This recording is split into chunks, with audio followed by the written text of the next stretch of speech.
তোমরা চলে এসছো। নমস্কার, বর্তমান ঘরকন্যা একটা ব্লগ থেকে তোমাদের সবাইকে স্বাগত। তোমরা সবাই কেমন আছো? আজকে দুপুরবেলা একটু মাছের ঝোলই করবো। আমি আর তোমার দাদা তো বাড়িতে রয়েছি, সোনু নেই আজকে বাড়িতে। তো কি করা যায় বলো তো? মাছের ঝোল করব, কি মাছ করি আজকে কে জানে।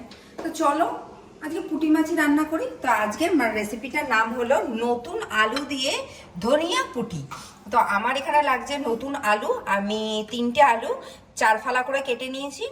আর বড় সাইজের পুঁটি মাছ, এটা কিন্তু ছোট নয়, একটু বড়। আর এটা কিন্তু সর পুঁটি নয়, দেশি পুঁটি। ধনে পাতা বাটা, তার সঙ্গে আমি 4টে কাঁচা লঙ্কা বেটে নিয়েছি, কালো জিরে, সর্ষের তেল আর কাঁচা পাকা লঙ্কা রেখেছি, হলুদ আর নুন। প্রথমে আমি না একটু তেলটা গরম করতে বসিয়ে দিচ্ছি, কারণ মাছটা ভাজতে হবে। তো আমি এখানে 2 চামচের থেকে একটুখানি বেশি তেল নিলাম। মাছটায় আমি একটু নুন আর হলুদ মাখিয়ে নেবো। নুন দিলাম, এবার একটু হলুদ দেবো।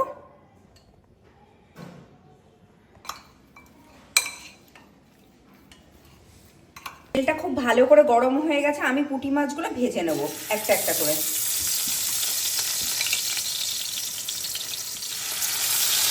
দেখো মাছগুলো ভাজা হয়ে গেছে। এবার আমি কড়াইতে আরেকটু তেল দেবো, সর্ষের তেলই দেবো। আরে এইসব রান্না সর্ষের তেল ছাড়া কি ভালো হয় বলো তো? যত যাই বলুক না কেন সবাই। এবার আমি কালো জিরে ফোড়নে দিয়ে দিলাম, 1 চামচের মতো কালো জিরে ছিল। আর এর সাথে সাথে যে নতুন আলুটা কেটে রেখেছিলাম সেটাও দিয়ে দেবো একবারে।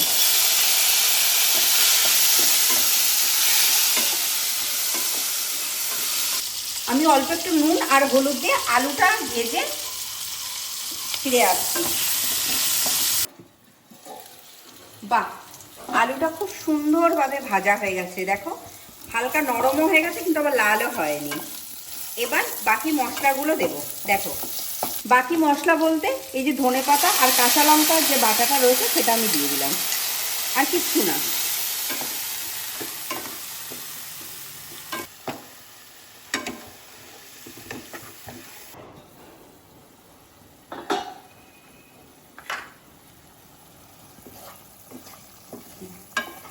আমার মশলাটা একদম ভালোভাবে কষে গেছে, মানে ধনে পাতা বাটাটা দিয়ে আলুটা একদম মিশে গেছে। এবার সামান্য একটু ঝোল দেবো আমি, একদম সামান্য, কারণ জিনিসটা গামাখা গামাখা হবে। আর আলুগুলোও একদম নরম হয়ে গেছে। মোটামুটি ঝোলটা আমার ফুটে উঠেছে। এইবার আমি ভাজা পুঁটি মাছগুলো দিয়ে দেবো এর মধ্যে।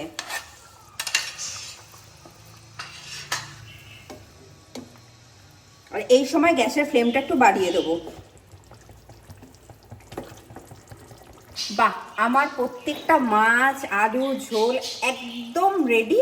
দেখো এবার আমি পরিবেশন করে তোমাদের কাছে ফিরে আসছি।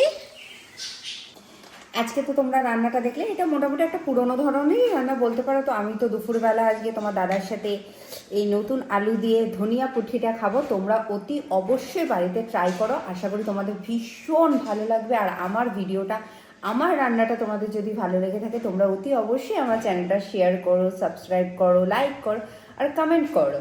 আর যদি কিছু ভুল হয় তাকে ক্ষমা করে নিয়ে যাবে। আজ তাহলে আসি।